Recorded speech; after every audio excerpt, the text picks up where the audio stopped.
आपण पाहत आहात जीसस इंडिया टीव्ही, चॅनल जे देवाकडून आहे, चॅनल जे स्वार्था गाजवतं, चॅनल जे लोकांचे जीवन परिवर्तन करतं. पाहत राहा, लाईक करा, शेअर करा आणि सबस्क्राईब करा. या सेवा कार्याला अजून वाढवण्यासाठी तुम्ही हातभार लावू शकता व आम्हाला तुमची आर्थिक मदत करू शकता. Online payment. अंतिम दिवसामध्ये आम्ही जगाच्या अंतिम दिवसामध्ये येऊन थांबलेलो आहोत.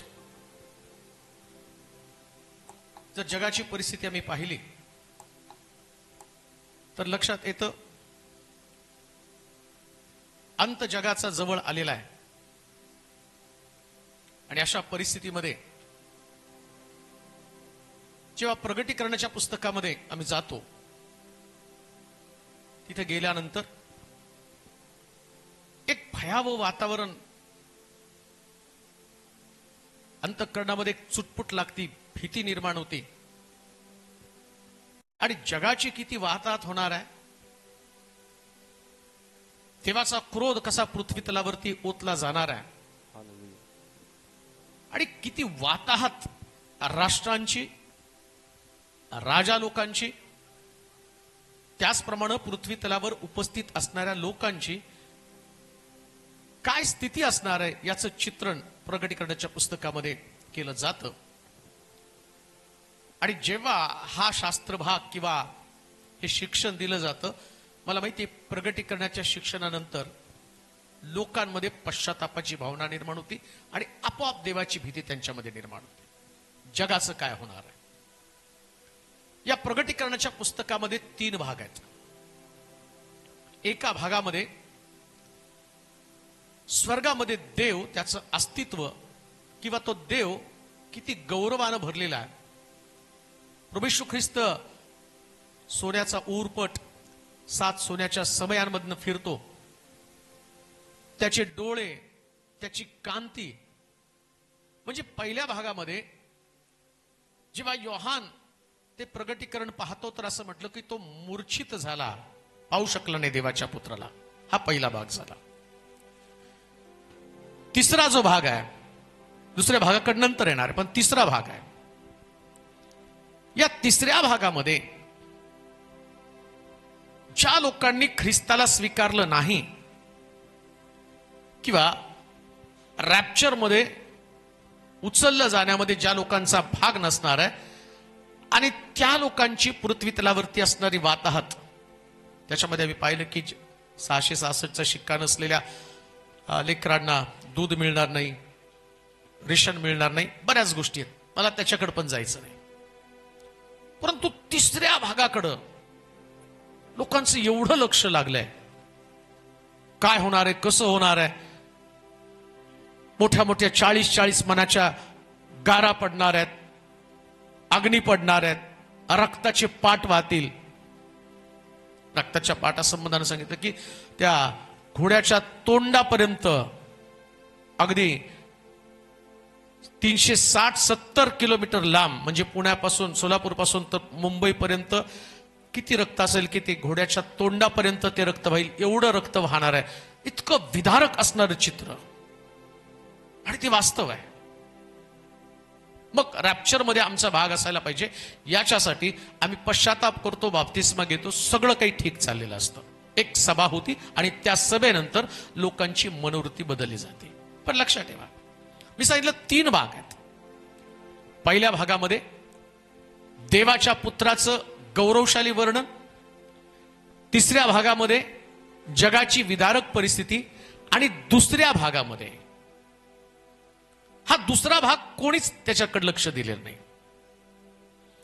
आणि प्रगटीकरणाचं पुस्तक म्हणजे एक रिव्हिलेशन आहे.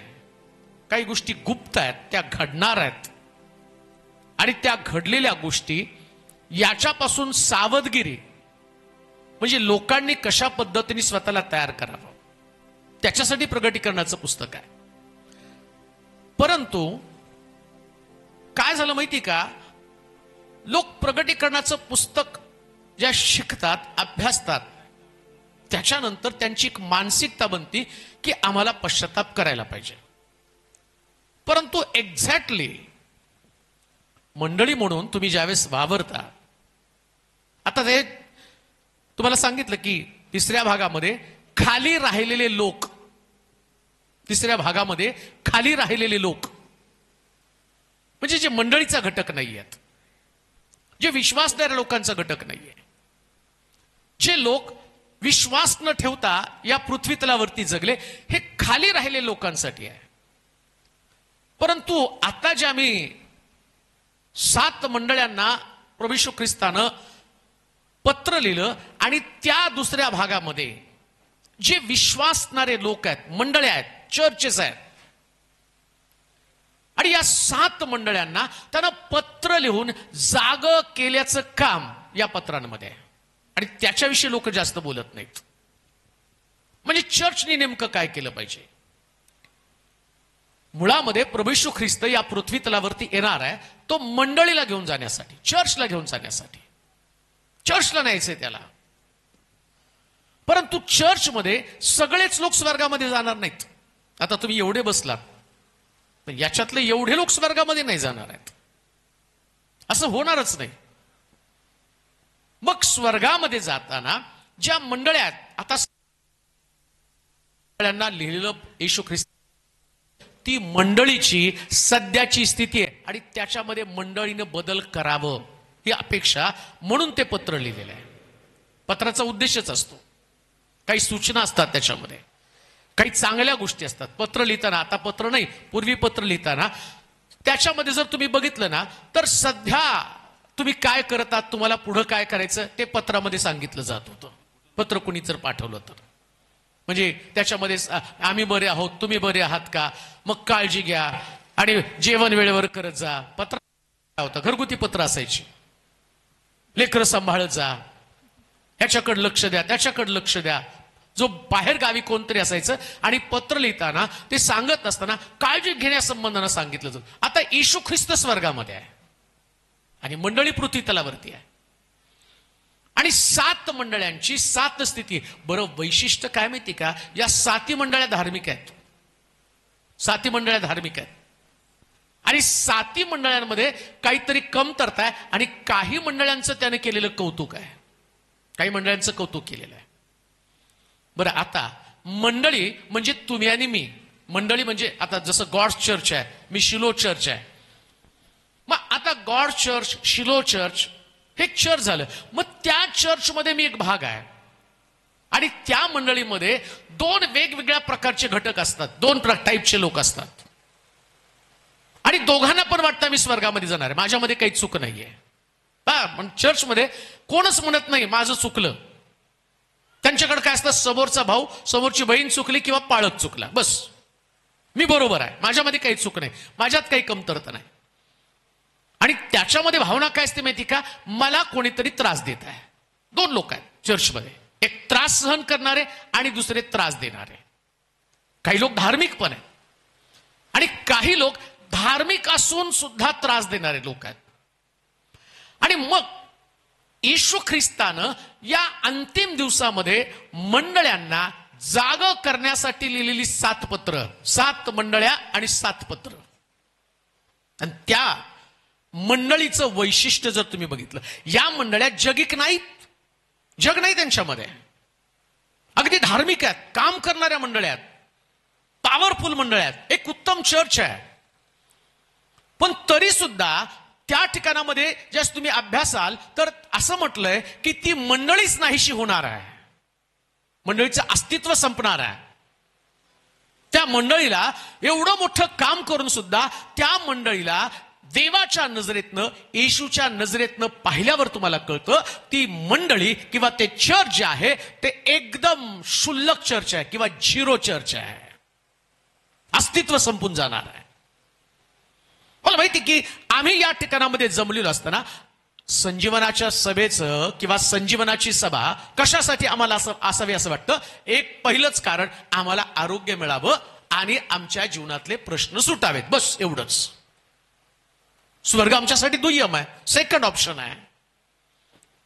पण बायबल सांगतं लाजरस कबरेतनं जिवंत झाला पण तो परत मेला. 3 वर्षाचा मुलगा नाईन गावामध्ये येशूनं प्रवेश केल्यावर त्या मुलाला स्पर्श केला आणि तोही जिवंत झाला पण परत मेला. हा चमत्कार तुम्हाला मरेपर्यंतच तुमच्यामध्ये तो चमत्कार राहणार आहे. पण मरणानंतर काय? प्रश्न जो आहे तो मरणाच्या नंतर काय? चर्च पण अस्तित्वात आहे. बरं, चर्च धार्मिक काम करतं आणि धार्मिक काम करत असताना चर्च एवढं स्वतःमध्ये व्यस्त असतं, एवढं मग्न असतं की त्यांच्या अवस्थेमध्ये त्यांची धार्मिकता देवाच्या दृष्टिकोनातनं ते तपासत नसतं. देवाच्या दृष्टिकोनातनं देव ज्या पद्धतीने तुम्हाला पाहतो ना, ती पद्धत ही पवित्र शास्त्रामध्ये सांगितलेली आहे. म्हणून आज पहिली एक मंडळी आम्ही पाहणार आहोत, ज्या मंडळीचं शिक्षण आम्ही घेणार आहोत. प्रकटीकरणाच्या पुस्तकामध्ये आम्ही जाऊया. प्रकटीकरणाचं पुस्तक 2रा अध्याय आणि त्याचं 1 पासून 7 पर्यंतची वचनं. प्रकटीकरणाचं पुस्तक 2रा अध्याय 1 ते 7 वचन. हा,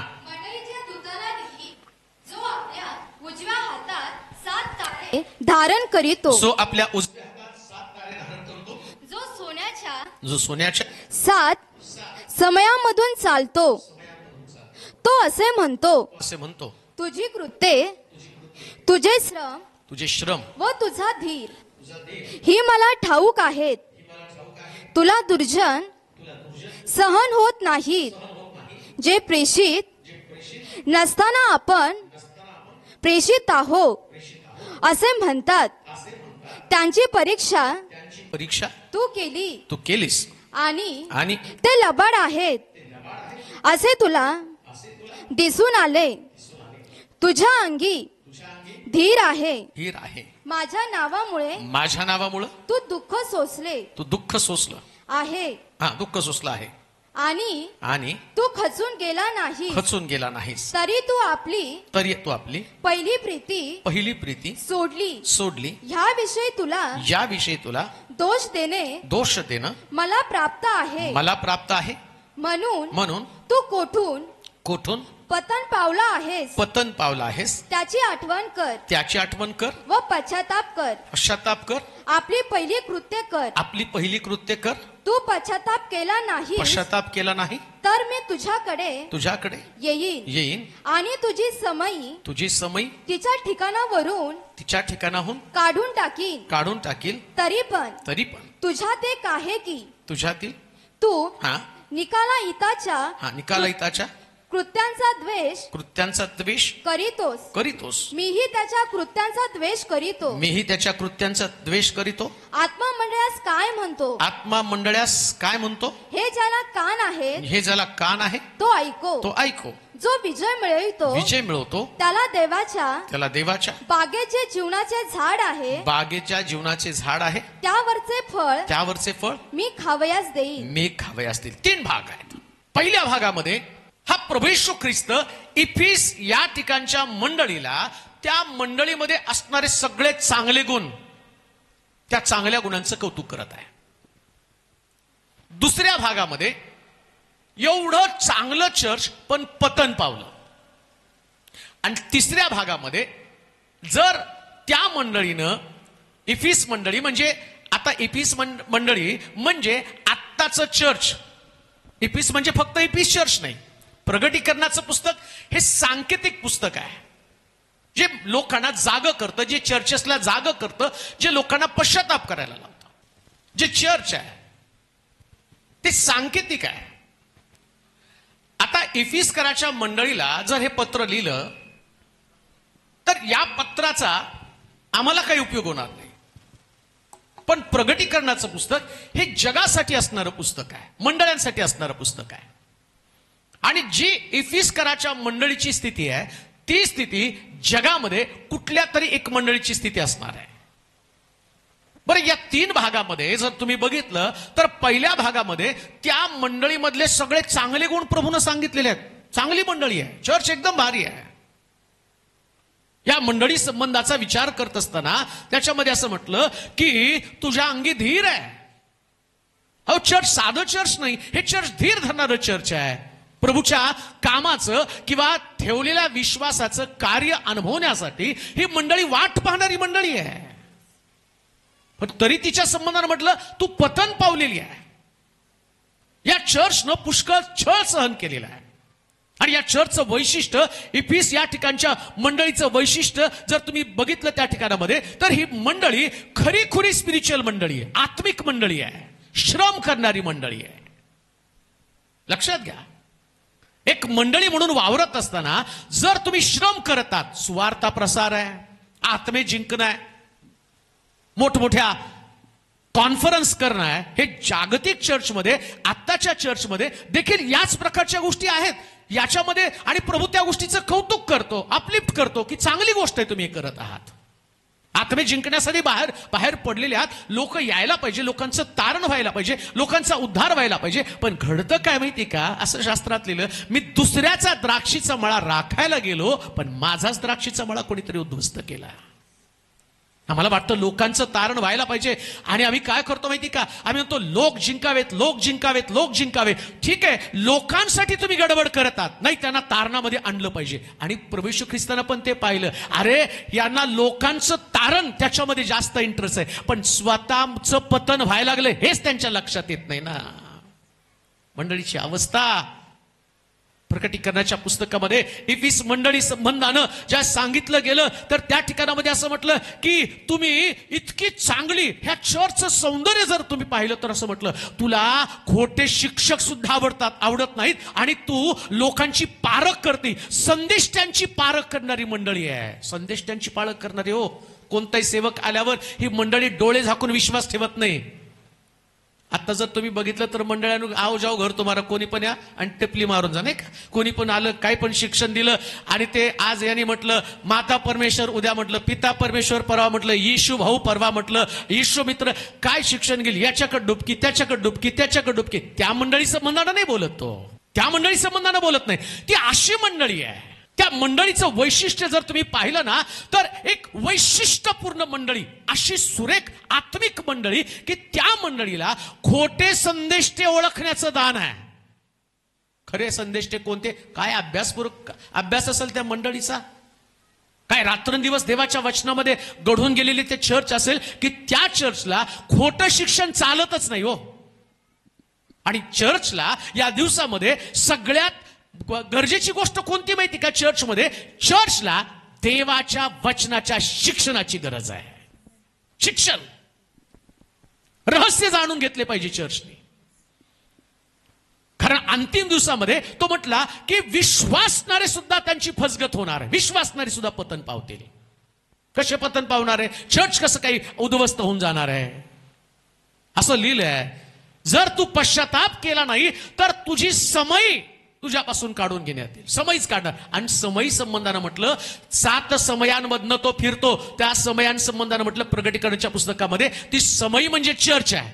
बघा आता, एवढं सगळं गौरवी चर्च, इतकं अद्भुत चर्च की ज्या चर्चमध्ये विश्वास आहे, ज्या चर्चमध्ये संयम आहे, ज्या चर्चमध्ये धीर आहे, ज्या चर्चमध्ये श्रम करण्याची ताकद आहे. ऐका, एक चर्च नुसतं श्रम करणारं चर्च असेल म्हणजे ते चर्च देवाच्या दृष्टिकोनातनं धार्मिक नाही बरं का. पुन्हा मी तुम्हाला सांगतो, मला जेव्हा पास्टर संदीपने सांगितलं नाही तुम्हाला 7 मंडळांचं शिक्षण येऊन द्यायचं, त्यास मी अजूनपर्यंत याच्यात कधी बोललो नव्हतो. आणि मी म्हटलं ठीक आहे, चला आपण एक नवीन अभ्यास शिकूया की जेणेकरून लोकांना पण जेव्हा मी त्या अभ्यासाला बसलो त्यास माझ्या पायाखालची वाळू सरकली. मला तुमच्या चर्च विषयी नाही पण माझ्या चर्च विषयीचं गांभीर्य माझ्या लक्षात आलं. अरे बापरे, माझं चर्च पण याच्यामध्ये तसंच आहे, काही वेगळं चर्च नाहीये. एक पाळक म्हणून डोक्यामध्ये काय असतं माहिती का, नाही चर्च म्हणजे या लोकांना विश्वासामध्ये वाढवायचं आहे, देवाचं कार्य त्यांनी पाहायचं आहे. संयम संयम संयम संयम. आणि संयमाची गरज तुम्हाला घरात येण्यापासून चर्चमध्ये जाण्यापर्यंत आणि चर्चमधनं कामावरती जाण्यापर्यंत तुम्हाला संयम ठेवावा लागतो ना. असं नसतं ते. काय तुमचा संयम आहे?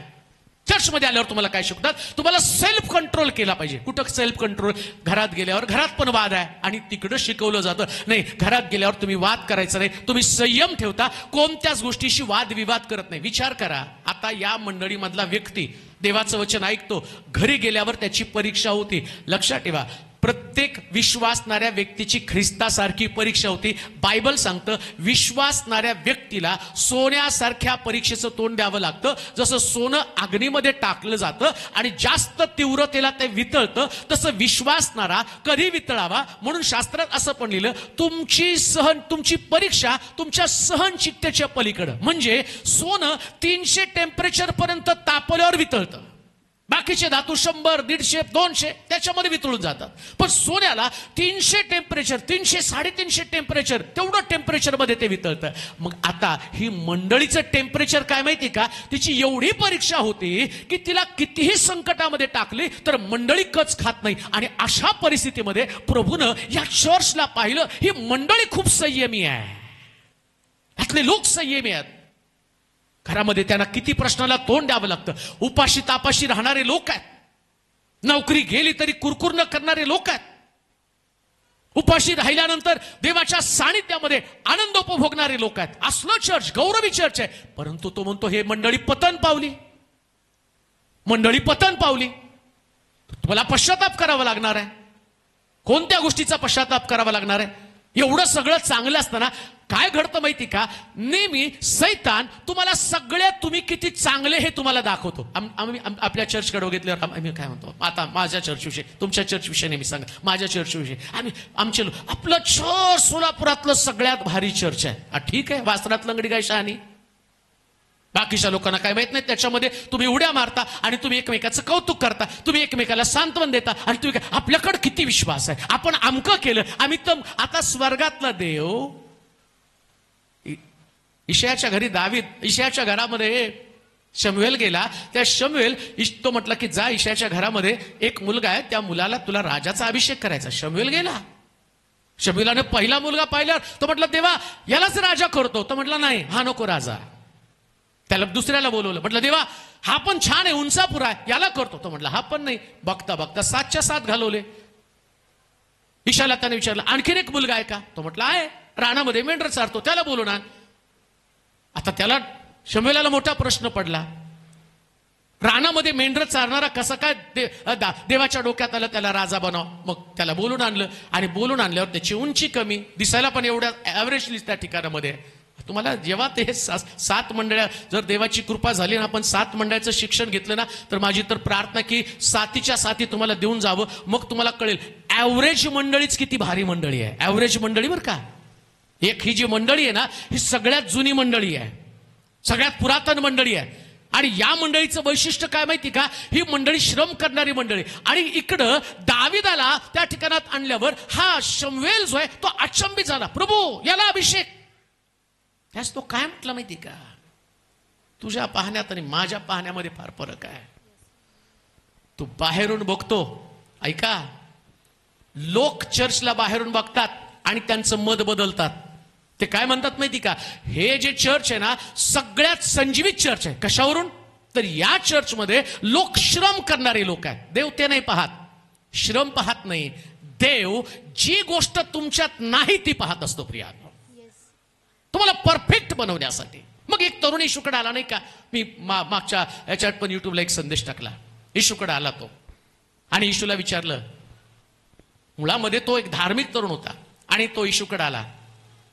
धार्मिकता असल्यावर मुळात माणसाला धार्मिकतेच्या प्रौढी मिरवायची सवय असते. तो येशूकडे आला आणि त्याला म्हटलं मला स्वर्ग राज्य मिळवण्यासाठी मी काय केलं पाहिजे? तो म्हटलं जाऊन 10 आज्ञा पाळ.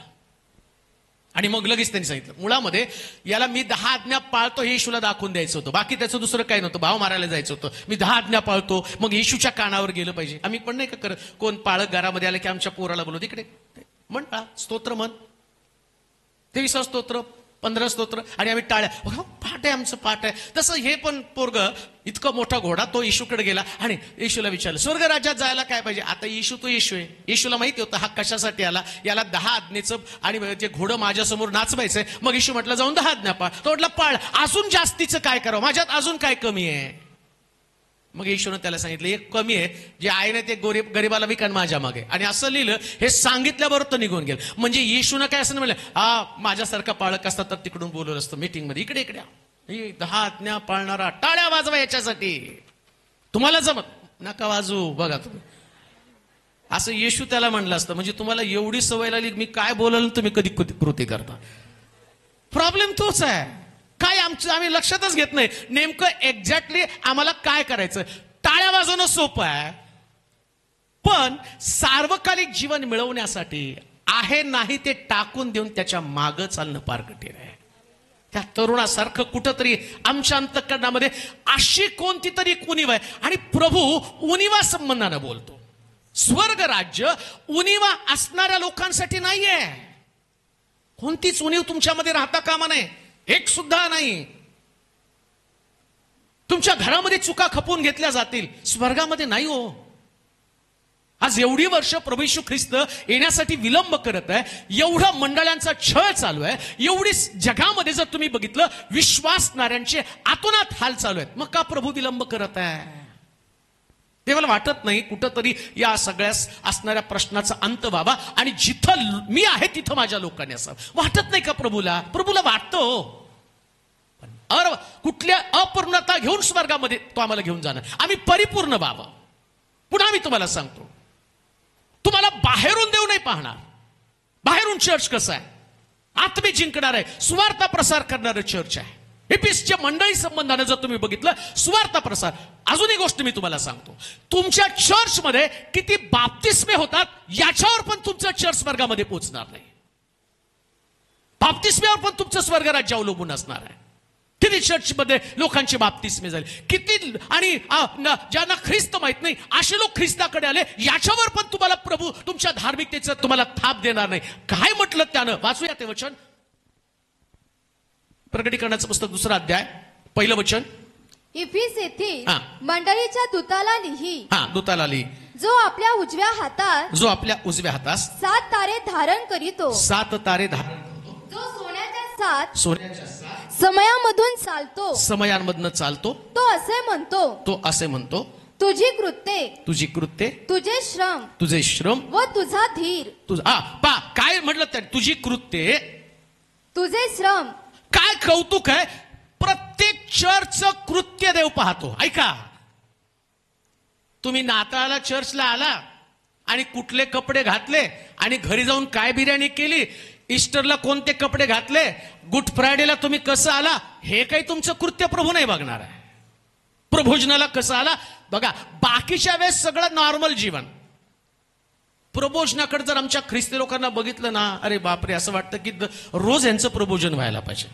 एवढं शुद्ध जीवन, पांढरे शुभ्र कपडे, तंबाखू बाहेर, गुटखा बाहेर, अगदी चूळ भरून. या व्यक्तीला मला तर असं वाटतं प्रभूनं प्रभोजनाच्या दिवशी जर आलं तर बरेच लोक, ख्रिस्ती लोक स्वर्गामध्ये पोचतील का? तेवढ्या वेळ तर त्यांची धार्मिकता टिकून राहते. त्या प्रभोजनाच्या काळामध्ये प्रभू ते पण बघत नाही. म्हणून तर त्यानं असं लिहिलंय, फळ अंजिराचा हंगाम नसताना अंजिराच्या झाडाकडे गेला. कशासाठी? अरे हंगामात तर कोण पण फळ देतं, हंगाम नसताना फळ देणारी मंडळी धन्य मंडळी. हंगाम नसताना प्रतिकूल परिस्थितीमध्ये जे चर्च आपलं आत्मिक जीवन जगतं ते खरं चर्च आहे. इफिसच्या मंडळी संबंधानं त्या मंडळीची कृत्य देवानं पाहिलेली. ऐका, आज जर चर्चची अवस्था तुम्ही बघितलं, या चर्चमध्ये काही चांगली कृत्य करणारे लोक असतील, पण बहुतांशी असं लिहिलंय शास्त्रामध्ये, बोलावलेले पुष्कळ, निवडलेले थोडक्यात. त्या चर्चमध्ये जर तुम्ही बघितलं, काही धार्मिक लोक, अब्रामाची प्रार्थना तीच होती, सदोम गोमोराचा नाश करण्यासाठी मी चाललेलो आहे. त्याला आठवलं माझा पुतण्या त्याच्यामध्ये. तो काय म्हणतो माहिती का? देवा, एक प्रश्न विचारू का? 40 लोक सापडले तर सदोम गोमोराचा नाश करशील का? तो म्हटला ठीक आहे, ग्रांटेड. 40 लोकांसाठी नाश करणार नाही. त्याला कळलं 40 लोक पण नसणार आहे. प्रभूजी एकदा 30 लोक सापडले तर ग्रांटेड, 30 लोकांसाठी नाश करणार नाही. म्हटलं प्रभू आणखीन एकदा 20 लोक सापडले तर नाश करणार नाहीस का? 20 लोक सापडले तरी नाश करणार नाही. मग त्यानं प्रश्न केला, 10 लोकांसाठी वाचविल का? 10 लोकांसाठी सुद्धा वाचवेल. आज मंडळी, प्रभू असाच एक सेवक मध्यस्थी करत आहे या मंडळीमध्ये, की प्रभू 10 लोक जर माझ्या मंडळीमध्ये असतील तर 10 लोकांसाठी या चर्चला वाचव. आणि म्हणून म्हटलं, तो म्हटला जा आणि मंडळीच्या त्या दूताला पत्र. कोण आहे मंडळीचा दूत? तुम्हाला कोणत्या दूताची अपेक्षा करत आहात? कोणत्या तरी दूतानं यावं आणि कोणत्या तरी मोठ्या व्यक्तीनं यावं आणि या असणाऱ्या मंडळीला चार्ज अप करावं. लक्षात ठेवा, परमेश्वराचा दूत दुसरा तिसरा कोणी नसून परमेश्वरानं नियुक्त केलेला सेवक आणि परमेश्वरानं नियुक्त केलेला पाळक हा मंडळीसाठी दूत आहे. आणि देव त्या मंडळीचं रहस्य फक्त सेवकाला प्रगट करतो. तुमच्या मंडळी संबंधीचं शिक्षण हे फक्त तुमच्या पाळकाला तो प्रगट करत असतो. प्रिय हालेलुया.